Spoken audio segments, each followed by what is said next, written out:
Welcome to Next Gen Varsity. पिछली बार हमने फंक्शन पर चर्चा किया, डोमेन और रेंज की बातें कर रहे थे। अभी हम डोमेन और रेंज में कुछ और आगे प्रॉब्लम्स को देखेंगे कि डोमेन और रेंज कैसे हम निकालते हैं।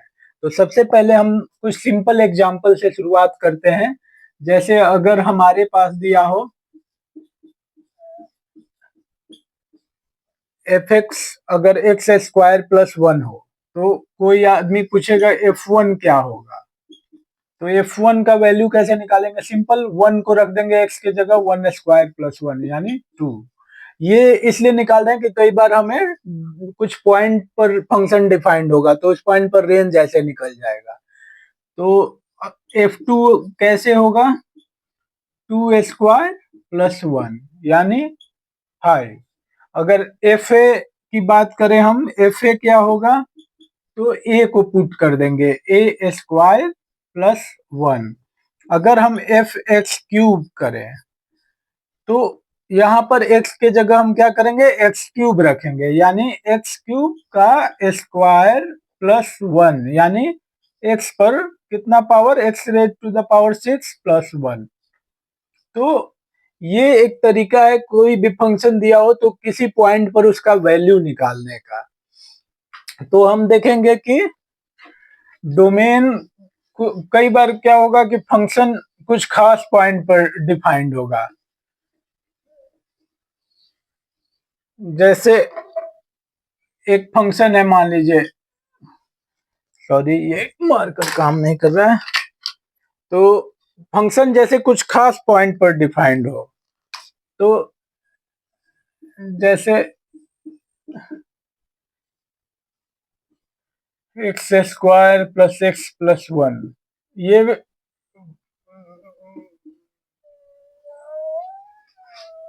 X belongs to two three five.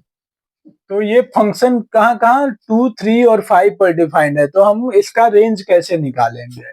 तो रेंज निकालने के लिए सीधा हम F2 निकालेंगे, F3 निकालेंगे, F5 निकालेंगे। तो F2 क्या होगा? 42617। फिर 3 क्या होगा? 3 3 या 9, 3 12 और 1 13। और 5 जब पुट करेंगे तो वैल्यू क्या आ जाएगा? 31। तो सीधा बात है, डोमेन तो हमारा 2 3 5 है। अब यहाँ रेंज क्या हो जाएगा हमारा? 7 13 31। तो ये डोमेन हो गया 2 3 5 और रेंज हो गया। तो ऐसे अगर फंक्शन कुछ खास पॉइंट पर डिफाइंड हो तो हम उसका उस पॉइंट पर डोमेन का कोरेस्पॉन्डिंग रेंज निकाल सकते हैं। तो सबसे पहले हम डोमेन की बात करेंगे और भी फंक्शन का डोमेन कैसे निकालेंगे। तो जैसे अगर सिंपली ये है, तो इस फंक्शन का डोमेन क्या होगा? तो ये पोर्शन को हम क्या करेंगे कि ये तभी डिफाइंड है जब ये जीरो से बड़ा हो या जीरो के इक्वल हो। तो यानी x greater than and equal to two, यानी ये दो से इंफिनिटी तक ये हमारा सॉल्यूशन आ गया। ये हो गया हमारा डोमेन। तो इस तरह से हम किसी भी फंक्शन का डोमेन निकालेंगे। हम देखते हैं फंक्शन वहां डिफाइंड है या नहीं है। जैसे अगर यही फंक्शन रहता तो सिंपल है कि हम इसको क्या करेंगे? ग्रेटर देन जीरो कर देंगे। यहाँ इक्वलिटी नहीं होगा क्योंकि 1/0 नॉट डिफाइंड होता है। तो ये हो गया x ग्रेटर देन 3, यानी x belongs to 3 to infinity. तो इस तरह से डोमेन पर हम ध्यान रखेंगे। इसी तरह अगर log x रहेगा, log 2 minus x plus 1/x minus 6, तो ऐसे फंक्शन में हम क्या करेंगे? ये पोर्शन जो होगा हमारा हमेशा ये ग्रेटर देन जीरो होगा। तो ये क्या हो गया? x लेस देन 2 हो गया। और इधर ये जो पोर्शन होगा ये ग्रेटर देन 0 होगा, यानी x ग्रेटर देन 6 हो गया। यानी एक तरफ हमारा आ गया x लेस देन 2, दूसरी तरफ आ गया x ग्रेटर देन 6। तो D1 ये है और D2 ये है, लेकिन हम देख रहे हैं कि दोनों का ये कॉमन कोई इंटरसेक्शन नहीं निकल पा रहा है। तो यहाँ पर D1 इंटरसेक्शन D2 जो होगा वो क्या हो जाएगा, 5 हो जाएगा। यानी इसका जो फाइनल जो डोमेन होगा वो नल सेट होगा, इसका कोई वैल्यू नहीं होगा। क्यों? क्योंकि ये 2 माइनस एक्स ग्रेटर देन 0, तो x इज लेस देन 2, और यहाँ आ जाए x ग्रेटर देन 6। तो सीधा बात है, नंबर लाइन पर आप इसको ड्रॉ कर सकते हैं। नंबर लाइन पर देखिए 2 6, यानी एक तरफ डोमेन ये है, एक तरफ ये है, तो इन दोनों का कोई कॉमन इंटरसेक्शन नहीं है, इसलिए हमारा जो डोमेन है वो हाई आ गया। तो अब हम देखेंगे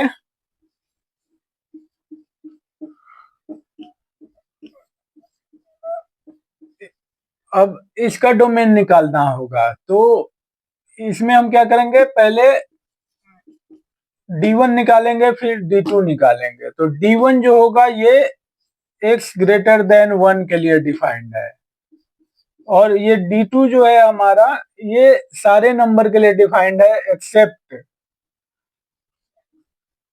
2 और -2 के लिए, क्योंकि 2 और -2 पर इसका वैल्यू 1/0 हो जाएगा। तो ये इसे हमने, ये D2 हमारा हो गया। तो अब सीधा बात है, अगर हम इंटरसेक्शन लें तो सीधा बात है ये 1 से लेके और इन्फिनिटी तक हो जाएगा, लेकिन इसमें 2 को हम बाहर कर देंगे। तो कुछ इस तरह हो गया। इसको हम ऐसे भी लिख सकते हैं 1 से 2 और यूनियन 2 से इन्फिनिटी तक। तो इस तरह से देखिए इसका डोमेन हम निकाल चुके हैं। पहले D1 निकाला, D1 x minus 1 greater than equal to 0, यानी x इज ग्रेटर देन 1, और ये 2 और -2 इसका वैल्यू नहीं होगा, बराबर नॉट 0 होगा, ये इज नॉट इक्वल टू 0, यानी ये 2 और -2 नहीं होगा। तो ये डोमेन दोनों निकल गया। अब दोनों का इंटरसेक्शन लेना है, तो इंटरसेक्शन ये आ गया। इसी तरह से हम और भी फंक्शन का डोमेन देखेंगे। सबसे पहले हम डोमेन अगर निकालना सीख जाएंगे तो उसके बाद हम रेंज भी निकालना सीख जाएंगे। तो हम एक और फंक्शन लेते हैं, log exponential x minus x। देखिए ऐसे तो इसको निकालने के कई तरीके हैं, लेकिन आपको मैंने ग्राफ पढ़ाया है, तो ग्राफ को याद कीजिए एक बार कि ये फंक्शन दोनों का ग्राफ कैसा होगा। तो एक्सपोनेंशियल x का ग्राफ ऐसा होता है, और x का जो ग्राफ होगा वो ऐसा होगा। तो हम देख रहे हैं कि ये एक्सपोनेंशियल x से हमेशा बड़ा है। तो ये डिफाइन कहाँ होगा, लॉग कहाँ डिफाइन होता है, जब ये पोर्शन ग्रेटर देन 0 होगा। लॉग कब डिफाइन होता है, जब इसका ये x exponential x minus x greater than 0 होगा, यानी एक्स ग्रेटर देन x होगा। अब ग्राफ से हमको पता है कि एक्सपोनेंशियल x जो है वो x से सारे रियल नंबर के लिए, यानी x बिलोंग्स टू r। हमारा डोमेन क्या हो गया, डोमेन जो हो गया हमारा वो x belongs to r। For every real number this function is defined. इसी तरह हम और भी आगे कुछ क्वेश्चन देखेंगे। तो हम नेक्स्ट जो हमारा क्वेश्चन होने वाला है वो होगा रूट अंडर x माइनस 2, और हम लेते हैं log 6 माइनस एक्स। अब ऐसे फंक्शन में क्या होगा, ये कब डिफाइन होगा, जब x minus 2 greater than and equal to 0, यानी x greater than and equal to 2। ये कब डिफाइन होगा, जब 6 माइनस एक्स ग्रेटर देन 0, यानी x लेस देन 6, यानी 2 से 6 के बीच में हमारा डोमेन, क्योंकि ये नंबर लाइन पर आप देखिए एक तरफ 2 है, 2 से बड़ा, और दूसरी तरफ 6 से छोटा, यानी ये जो कॉमन पोर्शन है हम लेंगे, यानी 2 से 6 तक 2 इंक्लूड रहेगा, 6 को इंक्लूड नहीं करना है। तो इसी तरह से हम और भी कुछ कोशिश करते हैं डोमेन निकालने का, क्योंकि डोमेन और रेंज ये दोनों ही बहुत ही इंपॉर्टेंट है। आईआईटी में अक्सर डोमेन और रेंज से सवाल पूछे जाते हैं, और बिल्कुल घबराना नहीं है। हम बहुत ही सिंपल स्टेप में, बहुत ही फंडामेंटल वे में अगर उसका थियरी जानते हैं तो डोमेन और रेंज के सारे प्रॉब्लम को सॉल्व करेंगे। जैसे एक हम ग्रेटेस्ट इंटीजर से हम क्वेश्चन करते हैं, तो जैसे ये हमारा एक क्वेश्चन है,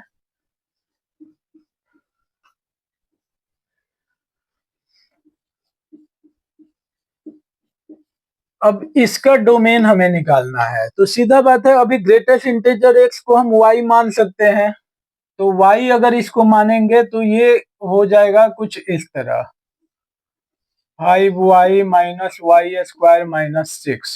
अब ये कब डिफाइन होगा? हम जानते हैं कि ये डिफाइन तभी होगा जब ये ग्रेटर देन 0 होगा, यानी ये पोर्शन 0 से, क्योंकि 0 पर क्या होगा, ये नॉट डिफाइंड हो जाएगा, 0 से छोटा होगा तो नॉट डिफाइंड हो जाएगा। तो इसका सीधा बात है, ये हम कर देंगे,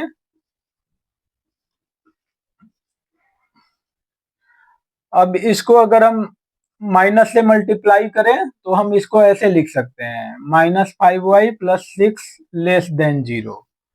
अब इसको सॉल्व करेंगे अगर हम, तो ये हो जाएगा y minus 2y minus 3 less than 0।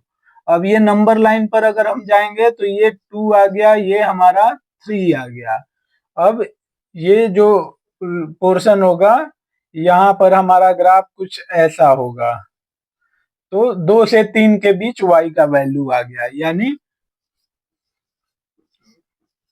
तो 2 से 3 के बीच कोई ग्रेटेस्ट इंटीजर होता नहीं है, क्योंकि ग्रेटेस्ट इंटीजर तो हमेशा इंटीजर ही होगा। तो 2 और 3 के बीच कौन सा इंटीजर होगा? तो कोई इंटीजर नहीं होगा। तो फिर क्या होगा? अब इसको हम थोड़ा सा आगे बढ़ाते हैं। ये कुछ इस तरह से आ गया, हमारा सॉल्यूशन आया था कि y जो है 2 से 3 के बीच, यानी y इसको हम ग्रेटेस्ट इंटीजर x को माने हैं, इसको हम z मान लेते हैं। तो इसको हम लिखेंगे ऐसे कि ग्रेटेस्ट इंटीजर हमारा 2 से 3 के बीच, जबकि किसी वैल्यू के लिए x के किसी वैल्यू के लिए 2 से 3 के बीच ग्रेटेस्ट इंटीजर नहीं होगा, यानी x बिलोंग्स टू 5। तो कोई भी सॉल्यूशन नहीं है, यानी डोमेन इसका जो होगा वो नल सेट होगा।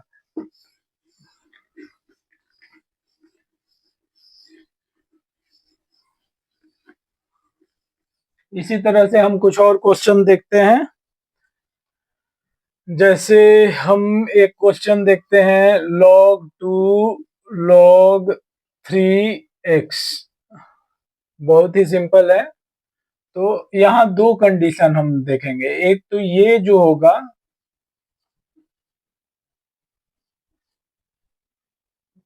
पहला कंडीशन ये है कि ये जो होगा, ये पोर्शन ये 0 से बड़ा होगा, और दूसरा कंडीशन ये x 0 से बड़ा होगा। तो दोनों ही कंडीशन का जो इंटरसेक्शन होगा वो हमारा डोमेन हो जाएगा। तो अगर इसको हम सॉल्व करेंगे तो ये क्या हो जाएगा, यानी x इज ग्रेटर देन 1, और इसको x ग्रेटर देन 0, और दोनों का ही इंटरसेक्शन अगर लेंगे हम, ये पहला सॉल्यूशन आ रहा है x ग्रेटर देन 1 और दूसरा x ग्रेटर देन 0, यानी x ग्रेटर देन 1, यानी हम लिख सकते हैं x belongs to 1 to infinity. तो ये सॉल्यूशन हो गया हमारा। धन्यवाद। फिर हम डोमेन एंड रेंज जारी रखेंगे।